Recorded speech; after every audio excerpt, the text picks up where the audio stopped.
Let's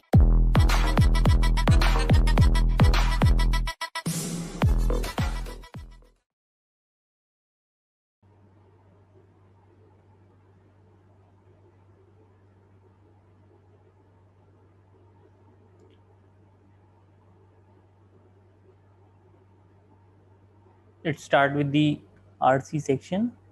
So let me first check the format of the paper. This is four question RC. Then next one is again a four question RC. Then next one is again a four question RC. Perfect. And I've got rest of questions as summary and all those ordering questions. I'll start with the RCs here. Let me read the passage. Anorexia is the third most chronic illness among adolescents. It leads often more often to death than any other mental illness. Therapies that have the greatest success involve extensive family engagement, parents undertaking task of persuading the child to eat. It's exhausting and terrifying, demanding for parents, especially if recovery is slow. Now, one new study from Columbia University that has identified the first time what's going on in the brain when an anorexics make a decision about what to eat by using fMRIs. Researchers found out that when they decide what food to eat, people with anorexia are engaging a part of the brain that is associated with the habitual control of action rather than part of the brain which is associated with values. Okay, they suggest that anorexics don't decide what to eat or not to eat because they need to lose or gain weight. The brain has just gotten into habit of not deciding to eat. Okay, the part of the brain they are using different from the part of the brain healthy people are brain health pain seem to be using, says Daphna Shawmi, a neuroscientist and one of the authors of the study. While the study was small, just 21 participants and 21 without anorexia and 21 without, and did not set out to look for treatment options. There were some implications for parents struggling with anorexic child. When we talk about the study with parents, it makes an awful lot of sense to them, says Dr. Joanna Steinglass, who specializes in anorexia and worked on the study with Karen Faraday of New York University and Tim Walsh of Columbia. Okay, they see habits as they get laid down. They see the behavior become intense. They see behavior becoming hard to change. What we have done now is begun to look at what basic mechanisms would be that might be what would basic mechanisms would be that might explain it. One of the clear implications seems to be family-based therapy is more likely to work than just talk therapy, since it appears to be behavior that needs to be changed, not any given set of beliefs or how a patient is feeling that day. Treatments are going to have focus on the behavior in order to be successful. The So focus on behavior is quite important. Says Dr. Stinglass, the study suggests that parents might want to try various strategies to get the brains kids brain out of the habit of deciding to eat very little food. It's possible, says Dr. Singler, that cue that sets of the behavior could be changed before the anorexia sufferers walk into the meal before they pick up the fork and before night. What could you do instead of what you always do that might shake it up a little? She does the story of a parent at a conference who tried to cut up their food into very small pieces before eating it. One way to short circuit such behavior, she suggests, might be to get the child to eat with only his or her left hand. Okay, it's a very simplified, oversimplified but useful illustration, says Dr. Stinglass. If you try eating with your left hand, does that just slow the whole meal down enough that you can pay attention? It helps raise awareness of what you are doing. Okay, and raising awareness. Another way the study might be help parents is in addressing this as a brain problem and not a willpower problem. Okay, parents seems to find helpful to understand that something has just happened where behaviors have gotten stuck. Says Dr. Singlas, it's not really about logical thinking at this point. Okay, I think this was a fairly easy RC. Let's get to the questions. Why does the author give example of the strategy of asking an anorexic child to eat with only one hand? Yeah, I think this was mentioned in the last part itself. In order to show that the child won't be able to cut the food into small pieces. No, no, that's not the objective. In order to explain how the child will be cured of anorexia, it's not really a cure. It's just something parents are trying to change the behavior.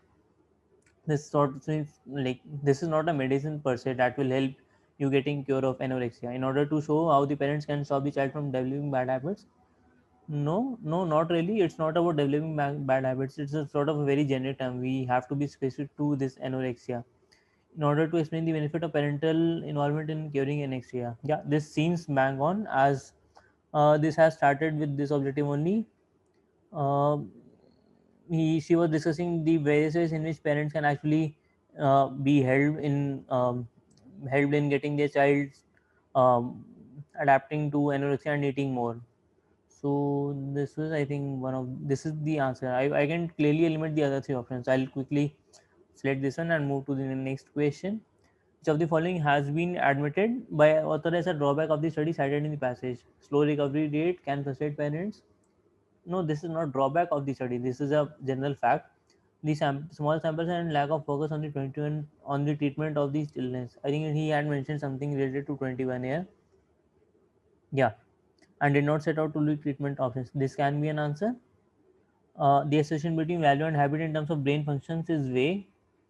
No, that is again sort of a fact and not related to the drawback of the study. The lack of any relevant findings for parents struggling with anorexic child. No, they got certain findings. This was not drawback. So I'll select the B option.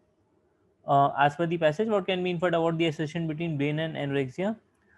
First, the difference between an anorexic and non-anorexic is the difference between habits and values. No, this is sort of a very generic statement. Um, I don't think this can be answered. An anorexic brain can't develop new habits. No, he didn't say.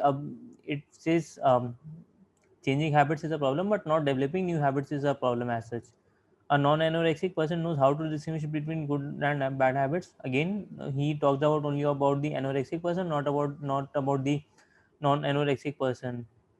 So the brain of an anorexic treats not eating food differently than that of non-anorexic food.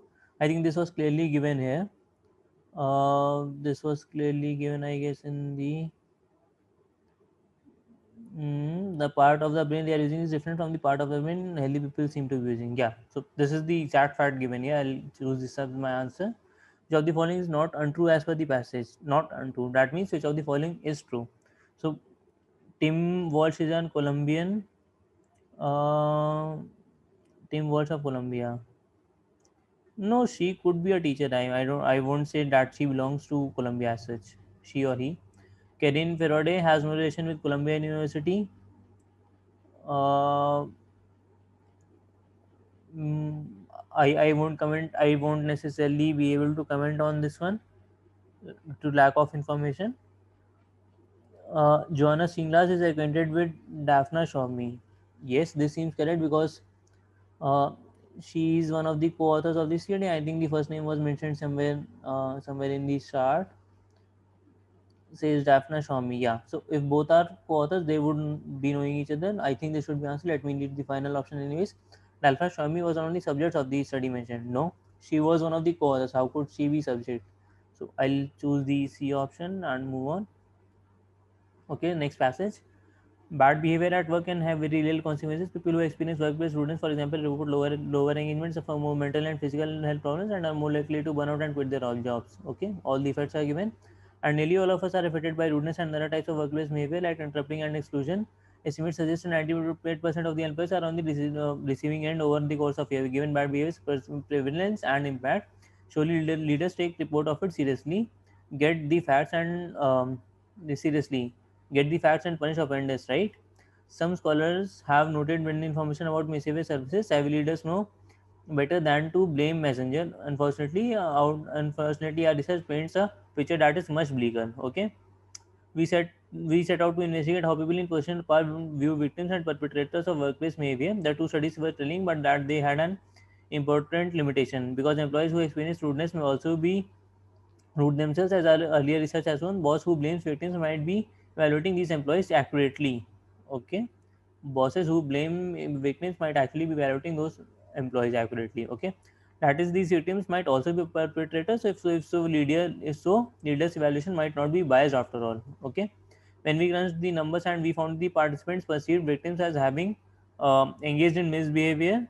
Okay, and by presenting participants with clear information that some employees do not behave rudely, we were able to demonstrate that victims were blamed for their mistreatment even when they had done nothing wrong. Okay, it gets worse. We also wanted to see if leaders bias towards victim extended to their assessments of victims' job performance, even when we provided concrete information about whether the employee was a high performer or low performer. It does. Victims of rudeness were perceived as performing considerably worse on the job than employees who had not been mistreated, regardless of employees' actual performance.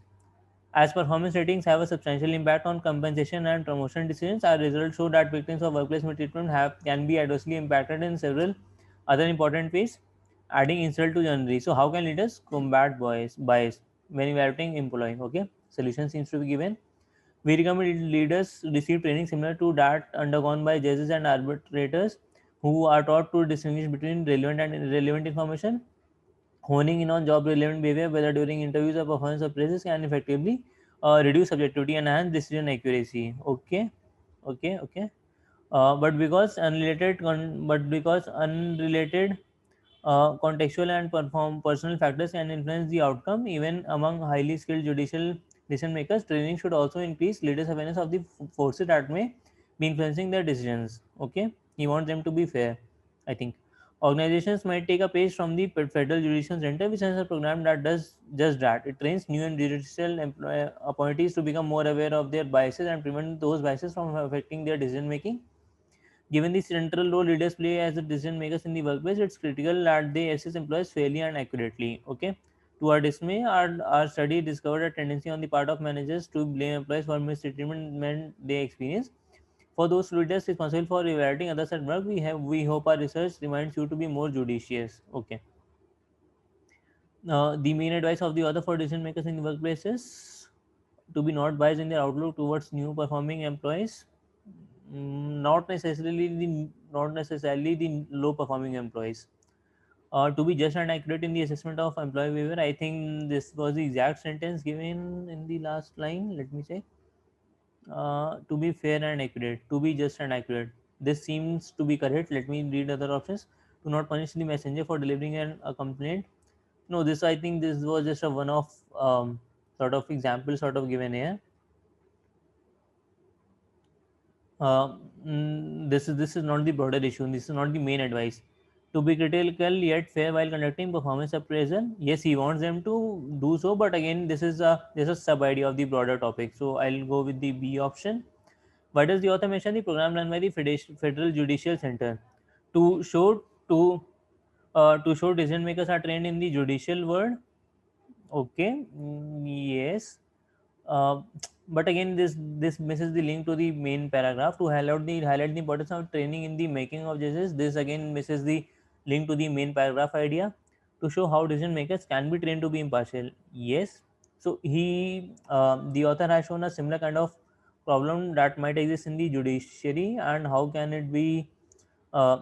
can it be combated. So I think this establishes a connect to the passage as well. To highlight a parallel problem in the world of judges. No, I think the objective of case writer was to uh, give a solution and not necessarily highlight a problem. So out of these three, these two could also be making sense somewhat, but this again establishes me connect to the passage. So I'll go with the C option. Moving on, which of the following has not been cited as a consequence for people who face workplace challenge? I think the consequences were in the first paragraph itself.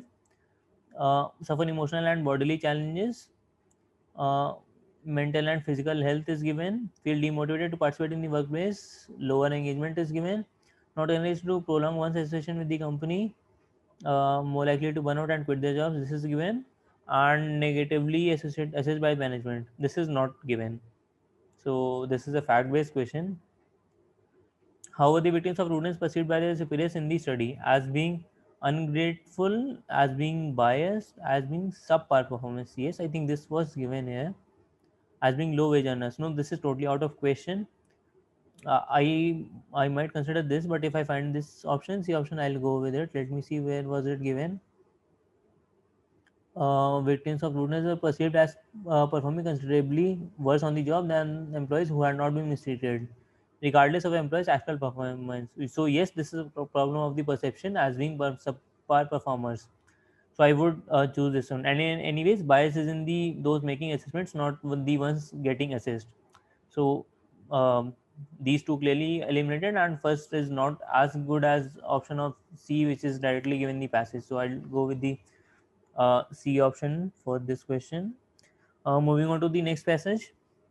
In 70,000 years, Homo sapiens have grown from thousands of hunter-gatherers teetering on the brink of extinction to a global population of 7.7 billion.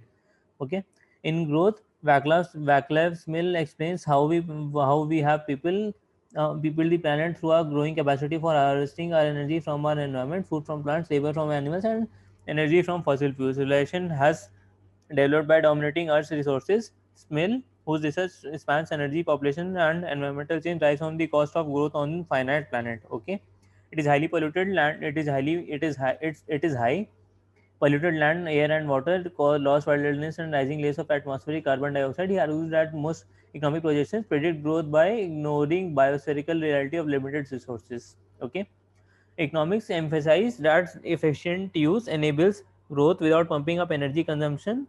Uh, Okay. Smith does not deny that energy efficiency has increased. For example, he data how agriculture extract 10 times as much food energy from each parcel of land as it did a century ago. But the tenfold energy increase in yield has been driven by 90-fold boost in energetic inputs caused by fossil fuels for fossil fueled farm machinery and electricity for irrigation and fertilizer production. Okay, when this complexity is accounted for, the story of efficiency is turned on its head. We now put more fossil fuel in for each unit of food we get out. On a crowded earth, we mostly address the challenge by eating up more land. A grassland and forests are converted to agriculture. The land is no longer available for carbon storage or biodiversity sustaining wilderness. Human society is a story of innovation and increased efficiency. Okay, but also of relentless depletion of Earth's resources. Is there a part to prosperity and well-being that does not rely on overconsumption? Smith is not optimistic. Okay, there are no solutions to reconcile a species burning consumption with the viable future. Instead, he focuses on simple equations that can be used to model but rarely predict growth and the energetic, physical, and biological principles that are its foundations. Okay, he emerges examples of seemingly disparate systems that start small, enters a phase of exponential increase and then plateau. In some cases, the trajectory dip into dramatic decline, as happened with videotapes and CDs. In other, a decline can rebound. Is U.S. oil production, for instance, was in decline from 1970 with the expansion of hydraulic fracturing or fracking a decade ago. It rebounded, and in 2018, it surpassed its 50-year-old peak. Smith repeatedly shows how beautifully fitting models have failed to predict the future. Okay, these models have failed to predict the future. As energy use has increased per capita, Smith admits that disentangling cause from effect and fundamental drivers from correlative happenstance are enormously difficult. However, he argues that energy is essential to the growth of an immensely complex modern civilization, because it is required to do work. Every baby born be transmitted a material move demands energy. Mill is skeptical of the techno-optimists who envision solution to our immense challenge coming from the greater efficiency, shrinking material inputs to economic production or information technology. Okay, he looks at technology such as smartphone, laptop battery, and supercomputers, in which growth follows Moore's law. Computing capacity doubles every 2 years. In the exponential growth, he sees no hope of solving environmental crisis. As for the cost of computing, it has, in Smith's estimate, fallen an astonishingly 100 billion times since the days of vacuum tubes. But again, he sees little evidence that the saving will save us from planetary crisis, quipping that social media proves convincingly that the volume of communication must be inversely related to its quality. Our spectacular technological achievements have thus far done little to abate our impact on the planet, may have exacerbated it. Okay, quite critic of the technology. Let's move to the questions. Which of the following measures is Mill most likely to support to address the problem of overconsumption of resources? So let me read the options. Increasing the funding for research in energy, population, and environmental changes. No, he does not talk about funding as such. Targeted technological innovation that focuses on maximizing utilization of finite agricultural land. No, he was quite critic of the technology in the last part. So why would he support this point? Optimal resource allocation, product planning in tandem with research to predict future outcomes. No, he has clearly said you can't really predict the future. So why would he support this option?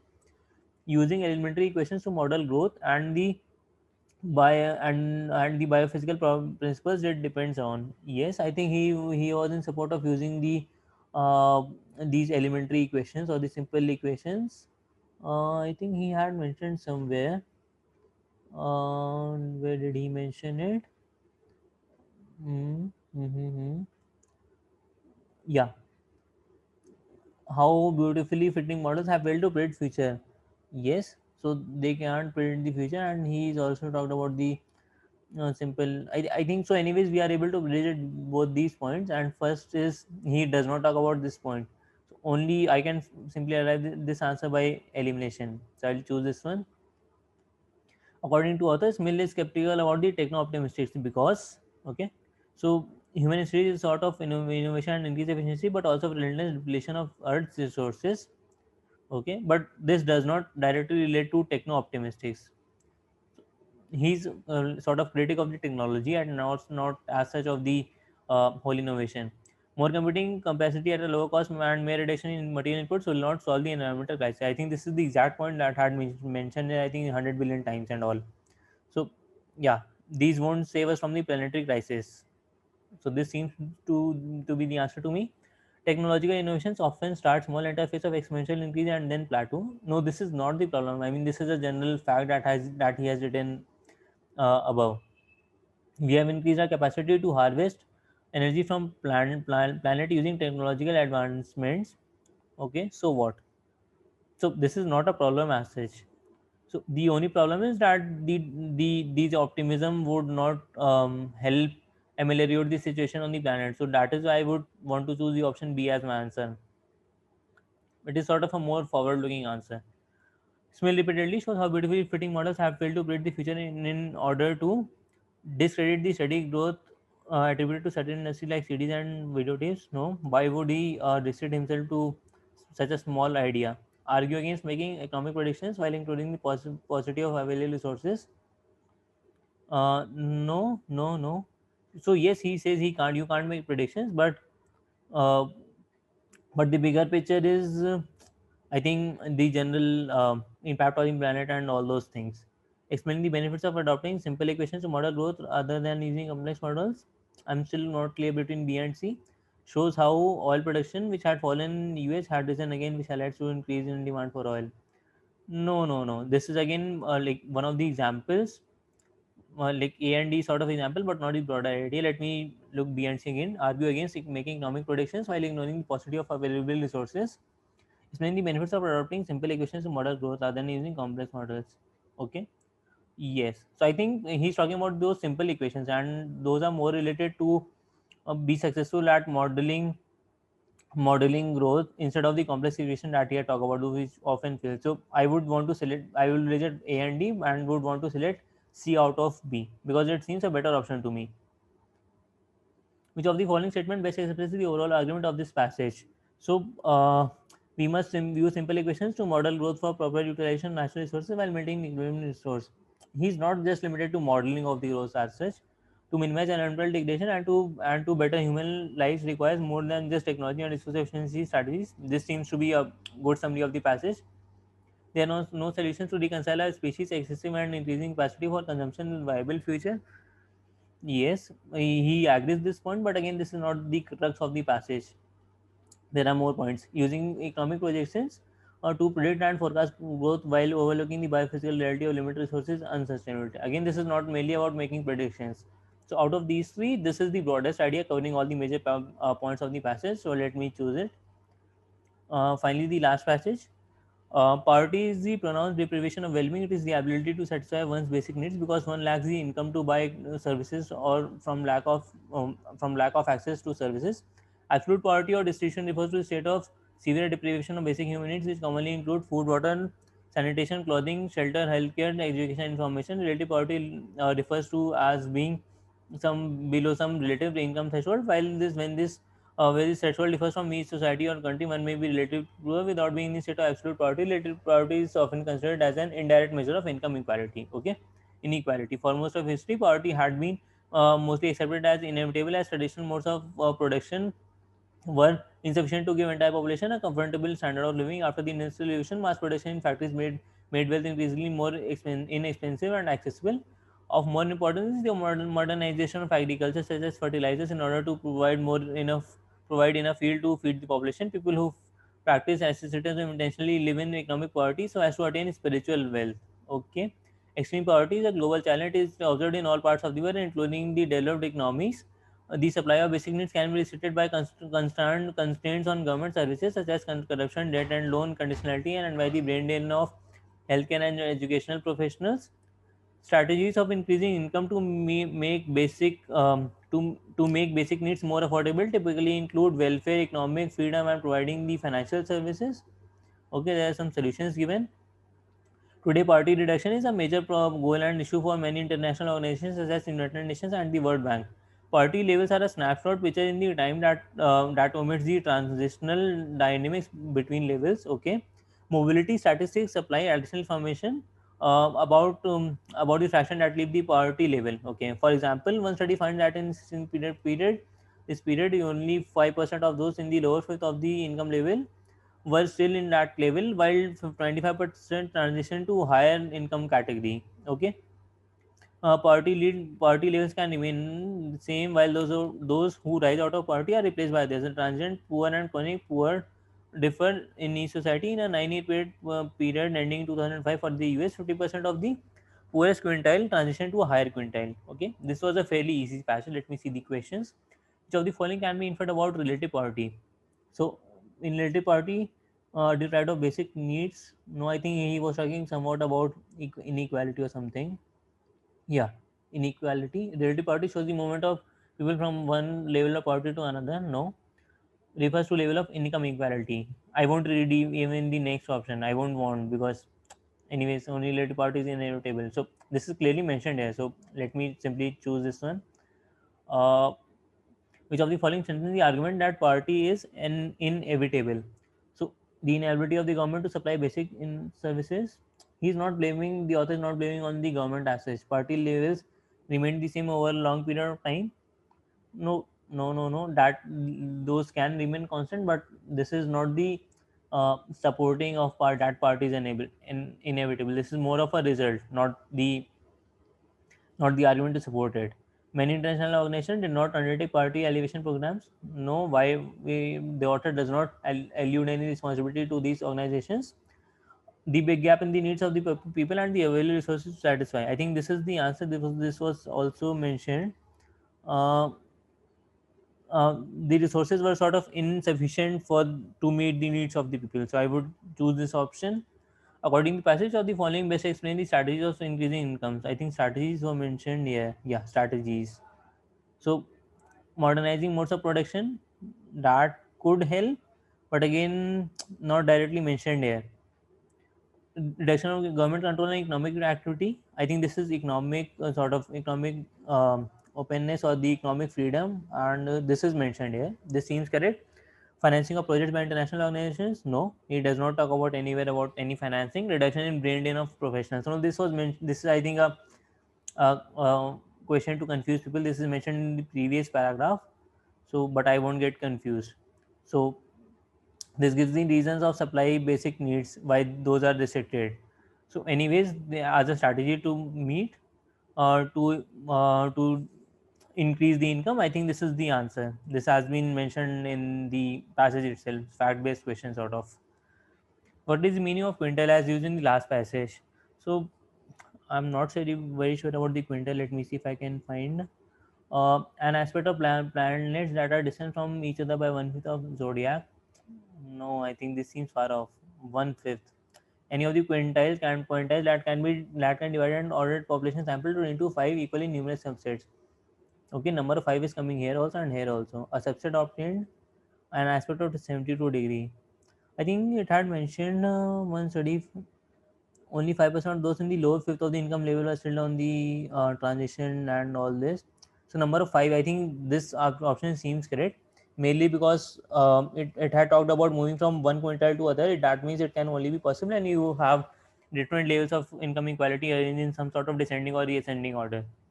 And also, I think the number five is coming here also in the passage also. So I would choose this option over any of the other option. I mean, this is my best guess as per the information available to me. So let me choose this one. What is this? Finding the completion, sentence completion. Okay. What a level of, and I've got 10 minutes 40 seconds. Let me see how much can I complete. I don't think I can do all of it. whatever level of self-control a person is born with, he or she always has to boost it. There's no paradox in the possibility that self-control can both be heritable and across individuals and rise over time. That is exactly what happened with stature. Okay, let me do options. Genes make some of us taller than others, but over the centuries, everyone got taller. Genes make some of us taller than others, but some communities boost very tall people. Okay, both very no, this does not seem correct to me. Genes make some of us more talented than another, but some communities boast very successful people. Some genes make some of us more talented than others, but over the centuries, some people are more successful than others. I think over time, the increase of the whole all the people as such is as such is given only the option one. So and stature anyways means height, and I think it also means talent, but better reference would be to height because this is something that can be controlled by the genes.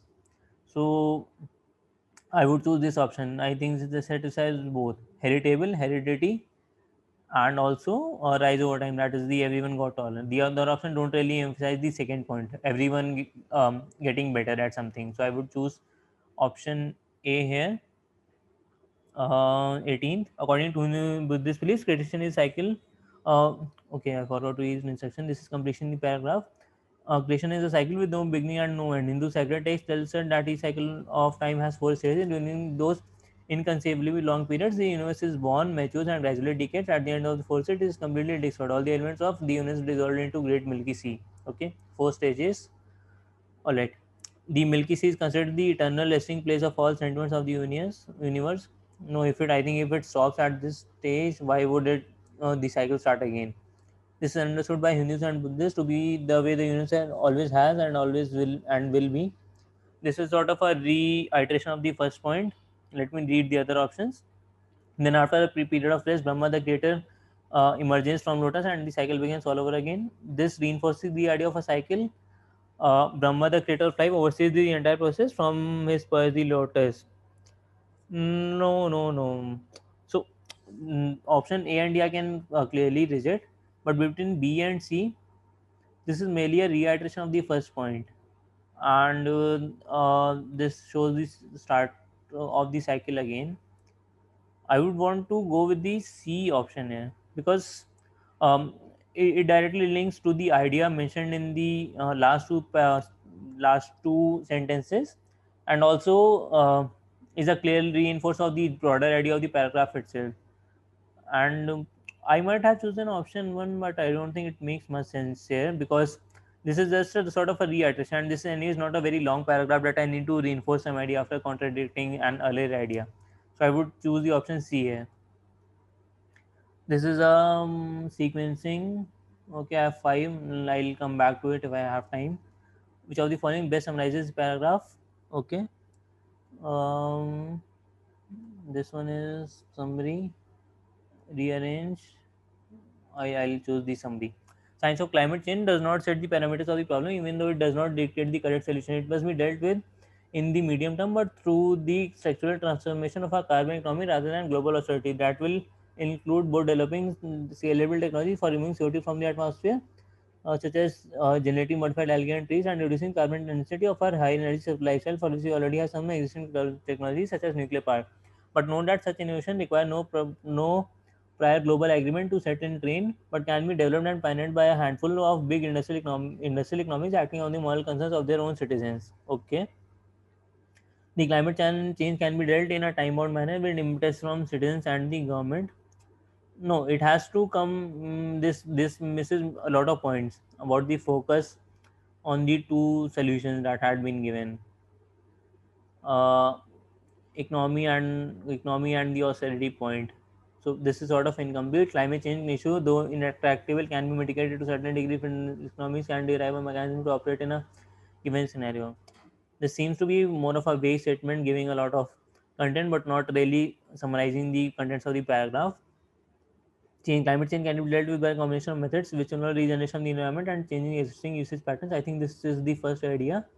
Uh, but with structural transformation of economy rather than it will adjust developing salient technologies to remove CO2 and reducing carbon intensity of a high energy lifestyle. This is the first paragraph part is fine, and the efforts of some industrial economies. Okay, this is the last paragraph point. This seems correct. Last, climate change has crossed the limit where its permanent change can be corrected through scalable technology and the effort of bioeconomics, it can be controlled. This misses the second point, that is changing existing usage patterns or the lifestyle point. I'll choose the C option here. The fact is, again a summary, the fact is Naipaul provides powerful information for all sides of the debate. One, Naipaul is simply a monster. He and his writing would not be so compelling. Revealing himself to be a monster in one stand, he will use that very quality to his own advantage. Next, the protein quality makes Naipaul larger as a character, a novelist, and a thinker than any of the categories meant to encompass him. Those, for instance, who want to dismiss Naipaul for what would call his conservatism find themselves more often than not moved by his radical eyesight, and vice versa. Inevitably, to read Naipaul is to experience a rather exciting push-pull attraction and repulsion. You can see this even in the short quote from Pratt's review of the French biography above. Naipaul describes extremely ugly behavior. Further, he seems to take narcissistic pleasure. Even narcissism comes up often in the discussion of Naipaul. In doing so, but he ends with thought that is sensitive and vulnerable. I was utterly helpless. I have enormous sympathy with people who do strange things out of passion, but earning his sympathy around, he elicits from us. Okay, mention of a mention of one writer or novelist, what Naipaul. Sorry. So summary. On the monstrous quality of Naipaul makes him hard to bear. No, not really. It's not a discussion about his monstrous qualities. I'll straight reject. Naipaul, as we know, through his work, characters, and thoughts, is but a limited narrative of much larger than life, which can enthrall anyone as soon as anyone comes in contact with it. No, first part may seem correct, but I don't agree with the second part. This is kind of a throwing jargons in the air. Naipaul the man is much more complicated than Naipaul the novelist. Makes him endearing personality. No, I don't think, I didn't find any comparison as such. Uh, much more the endearing and the endearing and exasperating qualities. The endearing expressive quality and of across as personal life, making him a compelling figure that is hard to avoid. I think this is the answer. He's talking about you can't ignore him or those qualities, and this is, I think this is the only option that encapsulates the various qualities given for him. I rejected this option clearly. I was able to reject this option. First part seemed clear, but the second part was not giving any information as such, and third was clearly no mention of comparison. So I would go with the fourth option here. This wants me to give a enter the correct order. Okay. As time began to corrode, the vessel components were replaced by the new planks, new oars until new part remained. Was it then Pluchar has some same shape? Okay, the name as mentioned, and this is a pronoun. In the ancient Greek 11th, Theseus, the founder king of Thrace, turned back to great city after slaying the Mithras Minotaur on Crete. This seems to be an opening question, opening sentence. Clipper's life is a testament to how science does for reality what Plutarch's thought experiment known as the shape of Theseus does for self. I think this should C should come before A, because this is Plutarch mentioned and some ship of Theseus experiment. For 1,050 years, his ship was maintained in the harbor of Athens as a living trophy and was sailed to Crete annually to reenact the baser's voyage. Okay, so B and D form a mandatory pair, and then only A can come. A is the pronoun mentioned about the vessel. So B, D, A clearly, and C should come at the start because this is the broad idea given at the start. So I'll choose C, B, D, A here. I have I have got 1.5 minutes. So let me see. I identified the odd one out. Okay. A near total ban of African elephant, baby elephants from the wild and selling them to has approved at a meeting in Geneva. Okay. Elephants have been held in captive by Indian for million about 17 years ago after protest by animal activities over instance of handless abusing and starving captive elephants. The government stepped in to give the animals a bit of respite. Okay. India is home to some 27 wild elephants. A few 25 elephants are held in captive across state of this. As a result of numerous elephants held in temples around India are now brought to regeneration each year. The country is widely believed to be the birthplace of taming elephants for use by humans. Okay, so the broader sentence I would say is C. C. India is home to this and all kept held in captive.